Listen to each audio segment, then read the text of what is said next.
Chase Daniel. Chase Daniel did a nice little breakdown today. MIZ, baby. That's right. You're a Chase Daniel guy? I was there when Chase Daniel was the quarterback. Chase Daniel is a god. He's like Rip Taylor in our house. Shout out Wayne. He's really smart. I mean, the guy never played basically in the NFL, and yet he made like $41 million. Well, it's because he was the best dude ever. And I can attest that that's not fake. You can't fake it that long. He was a great dude at Mizzou. He had time for everybody. He was the best. He was pounding beers on campus. I can tell you that firsthand. Heisman Trophy finalist twice. And really high-level understanding of the game.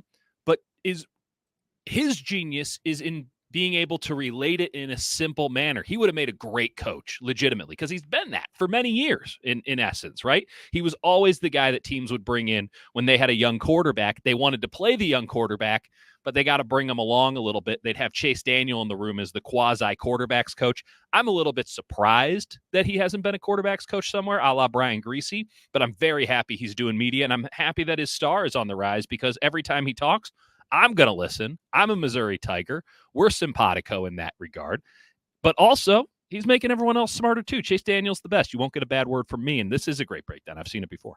Okay, so we're not going to play the whole thing because it's like long. But I'm going to give you like a good 60 seconds of this. Here's Chase Daniel breaking down the fifth play of the game when Brock Purdy found Brandon Ayuk on a crosser. And I asked Brock about it, and we're going to play you his cut. But here, we'll just listen to 60 seconds of Chase on his breakdowns. Pretty good, pretty great stuff. Brock Purdy, I think he's playing better this year than he was last year. Just doesn't have a bunch of weapons. Look, Kittle's back. And I'm excited to watch this. Like, the New England Patriots made Brock Purdy beat them. And they dropped back in this too high coverage look quite a bit. We're going to break it all down. Kyle Shanahan was masterclass right here. All right, you got a motion, and then you got this pre-shift. I just love how they're doing this. They're blocking down so Kittle doesn't have to do the end, block the linebacker, defensive end, whatever you want to call it. They're pulling the guard, and then on the snap, Juice is going too. So you get four hands on one guy. Really hadn't seen this protection before, but it also just helps Kittle stick right there in protection just enough. And then what do you know? Wide open. I think that's Brandon Ayuk getting going. Sure looks a little bit slow to me. Missed all of camp. Yep. He's getting his legs back under him. When he gets back, and look, I think Jennings is the best number 3 receiver in all of football. I think it's going to be really scary, but just one of these perfect touch throws, like wide open, cover 2, 21 personnel, tight splits. It's just classic, like dagger or like deep over with a post clear out, and you're just reading that, right? If the free safety were to jump down, you're going to hit the post over top. But I thought this is cool because they're starting to do this more drop to the left. Watch what it does to these backers. The backers open this way because usually what happens when a quarterback goes out to his left, you're necketing out there, and these backers are going to turn this way because most of these routes are coming this way. So what does Shanahan do? Sees them, okay, uses it to their advantage because they went this way, and then you're bringing someone that way. So it's genius. Seeing more and more teams do it. Look at 48, Devy. Just watch him the whole time and what it does. So you got this right here on the jet sweep. You have guard and Juice pull, and watch how lost he gets right there. It's pretty amazing. Once again, an amazing play for the 49ers. Deebo Samuel's back. I'm going to pause this for a second. Now they show it from the end zone. Yeah, it's a great cover 2 beater. And you can see this. I really think, this is the part when you watch it from the end zone, you get a real feel for what Jelani Tavai 48 here is seeing. So let's run this under again. The microscope, Kyle Shanahan. Because this guy 48 is the guy that Purdy is staring at. Look, he's staring at him right now. It's the mic. And he's reading him. He's reading him. And when I asked him about it, he would tell me about it. But here, before we play that, here is the end zone of the same play. Love it. Watch him spin. This right here. So you got all three guys tight. You got a lot of within the east-west numbers. motion You're gonna here. motion over Kittle. Okay, so you get into a true 3-4 look. Okay, Juice is just watching. He's going to go, and then you're pulling. See, so just to pause this right here, Dieter, you got, if you're the defense and you're just trying to guess what's coming, Well, this is very much a strong run to the left. Look, you got the tight end on this side of the formation. You got the fullback coming in motion to the same side. So the linebackers are seeing this, and they're reading pitch left. They're thinking exactly. They're thinking pitch left, and unfortunately. And by the way, especially too, because Poonie's going to pull, right? You're running power. Like, right. Who the fuck passes off of power? Right. And it's such a we talk about the conflict defender. Yeah. Jelani Tavai is a terrific player. He had 10 tackles, I think, the week before. He is a very good player, but Kyle puts him, he's a young player who's only playing because Jawan Bentley is out for the year. Otherwise, Bentley's starting here, and this kid's on the bench. So here we go. I mean, by the way, Bentley's going to get tossed up too, and you've already seen by bringing Kittle to the left side here, they're now having to switch responsibilities between the weak and the Mike linebacker. That's what Tavai is doing here. He's switching responsibilities because they're worried about Juice. But now Juice is going to come in motion, and then that's going to mess him up even more. And you can just see, I mean, there's a pirouette.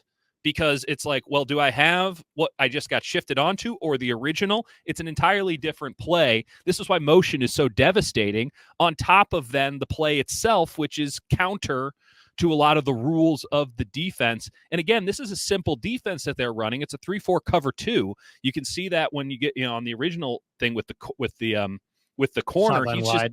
He's just playing in the flat area. He's just covering that area. Cover 2 too high. That's what you run when you think the run is coming, as you alluded to earlier. This is the kind of stuff that when it happens in a game, you go, oh, there's a lot of movement, but you don't realize how devilish it is from Kyle Shanahan's viewpoint. So credit to Chase.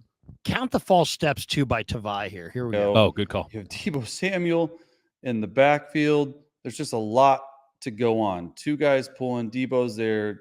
I think that's Jelani Tavai right there. Is lost. Everyone goes now. This He's way turning his back on the quarterback. What does Shanahan do? He's got to turn and run. Go back that way. Just genius play. Play 5 of the game to get. And if you pause this right here, there's nobody over here. Nobody. It's like you've got 100% plays into Chase Daniel's statement. I think you and I have both noted it too, that Ayuk's looking slow. Right. That should be another 20 yards. He should be at the 30-yard line by the time this is done, because he should be able to get to the sideline, and then this safety, I think it's Duggar, who was still in the game at the time, will cut him off, right? Like, that's going to happen. You're calling that. Duggar's a great player. But look at Peppers. I'm sorry, you can't see where I'm pointing, but Peppers bottom right of the screen here. That's your safety.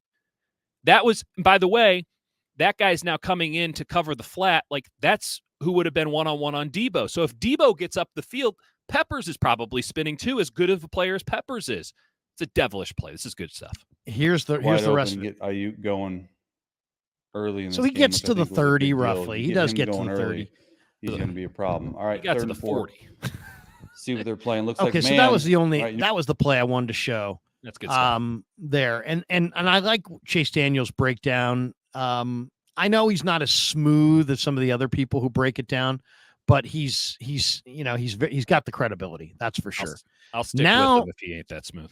And now let's go to Brock Purdy, because I went and asked Brock Purdy about this play, and now we're going to bring this play to life from Brock's perspective. And I thought this was interesting stuff. And then, of course, Kev put together this great little reel that is fantastic, where you got the play up top, and then you got Brock in the bottom talking. Here's Brock illustrating what he was seeing on this play. Early in the game, you hit Brandon on a crosser. It's kind of a deep cross, so it's like 5th play. And it seemed the route combination seemed really to make him wide open. What did you anticipate when you were going through that play the night before, and did it shake out the way you thought it would? Yeah, I mean, they had 2 safeties split deep. They played cover 2. We had a guy on the outside running off a corner and a safety, and then all BA had to do was clear this Mike linebacker going deep in the middle of the field. And so as I'm dropping back, going through my read, I'm like, all right, we got this. If I can get this ball out in front and BA across that linebacker, we should be good. And so, you know, the night before, we have our set of plays that we're going to try to run in the beginning of the game. And I just try to go through every scenario with coverages and stuff of what's my answer if I get this coverage or that. And so with cover 2 on that play, I was like, all right, if we get this, I just got to get enough time for BA to cross field, and it should be there. And sure enough, it was. So. Yeah, I mean, okay, in the game, you hit, so we'll leave that away, and we'll put that That's great away stuff. but I mean, I really love producing that kind of content where, you know, where you can ask about a particular play. Now, Brock plays along exceptionally, Dieter, because he's got great recall on all these plays. I didn't give him a note 10 minutes before the presser saying, hey, Brock, I know there were 68 plays in the game this weekend, but I'm going to ask you about offensive play number 5. It was a deep crosser against this cover. He just knows it. He knows the coverage. He knows the route combination. He knows for every play in the entire game. If you asked him, if you picked a different play in the third quarter, he would have known that coverage. If I picked a second play in the fourth quarter, he would have known that coverage. My point is just that I'm not saying Brock Purdy is the Rain Man, and I'm not trying to pretend like he is, you know, special beyond special. All NFL quarterbacks, for the most part, not all, but a high percentage, should be able to do this. They should be able to do this. This is their job, and they should know it like the back of their hand. Yeah. But you can just tell by the things that he says that he has to find an answer for every possible wrinkle that could come about on every single play. And he's done the mental reps to go through each play. And then like even just today in practice, Peter, they were doing this drill, and Brock and the other quarterbacks, they were looking to the left side of the field. And they had a flood on that side. They had a receiver short, and they had a receiver, let's say a flat corner. We just had a typical flat corner. And you had Greasy pretending to be the corner, the boundary corner, right? Okay.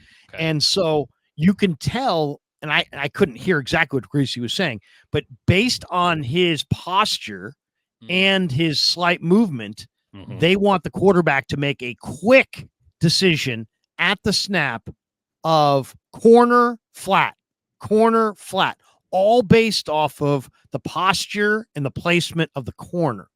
Yeah. On the play. On the leverage. You want to read the cornerback's leverage on the play, and based on if they're giving outside or inside leverage and based on their depth on the field, that's your determination on if you're going deeper, if you're going short. You're taking one guy, and this is the beauty of a flood route, especially in a cover 2 league that we're playing in currently, especially in a cover 1 league, but even so in a cover 2 league, you want to have one guy, whether it be a linebacker in the play that Chase Daniel just broke down and as Brock eloquently explained to us.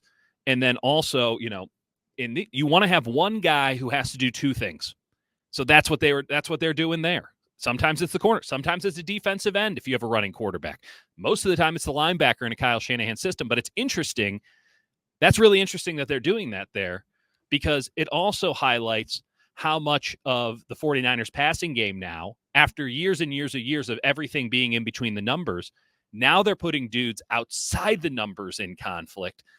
They did it obviously in the run game in week 1 by just running at Sauce Gardner again and again and again. That's a different kind of conflict. That's a hat on a hat conflict.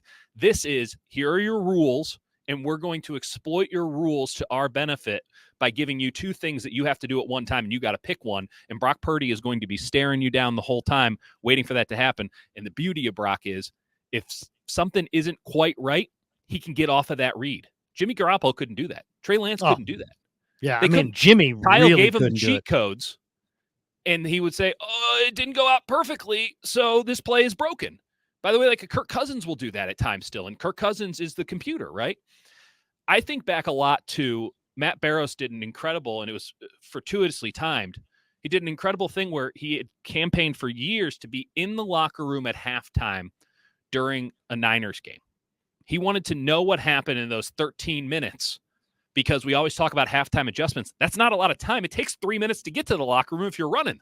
So how much can you really do in that period of time?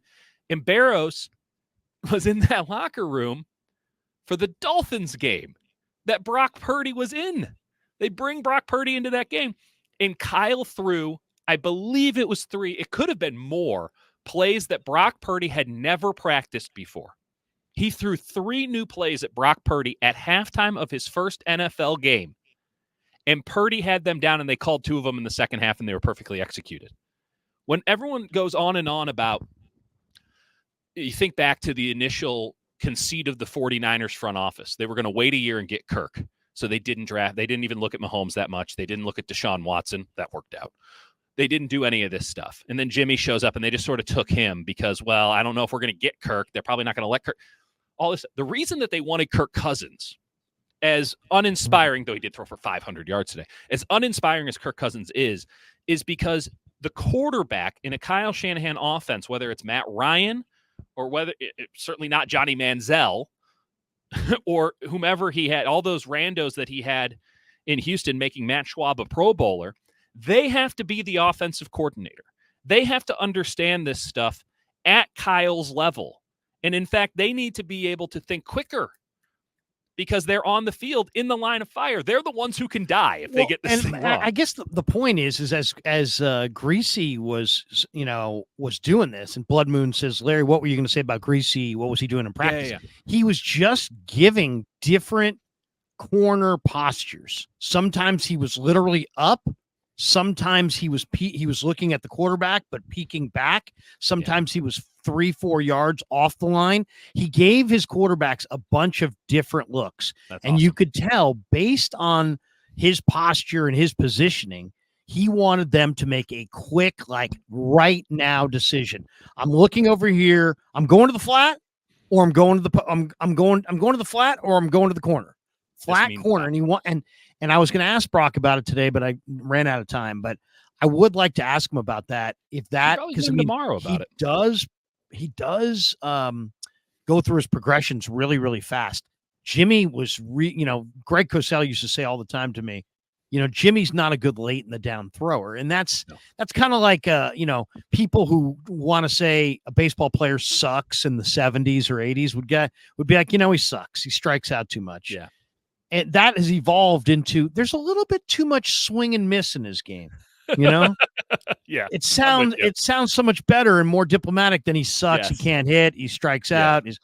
There's a little bit too much swing and miss in his game. Well, so when when much Greg's saying he's a sport, right? He's a great late. He's not a great late in the down thrower. What he's basically saying is Can't see Kyle's a great offensive coordinator. He calls a great play. If Jimmy carries out the first read on that play, he's okay. If not, he's screwed. I mean, that's basically what he's saying. I called him one read Jimmy for 5 straight years. I got in a lot of trouble on this station for calling him one read Jimmy. You show me the time where he got to his second. I mean, it's not very often. I hate to go in on Jimmy Garoppolo because at this point, we all know it's obvious now. I'm a little salty. About, being on the right side of history and not getting any credit. But that's me. That's my personal issues.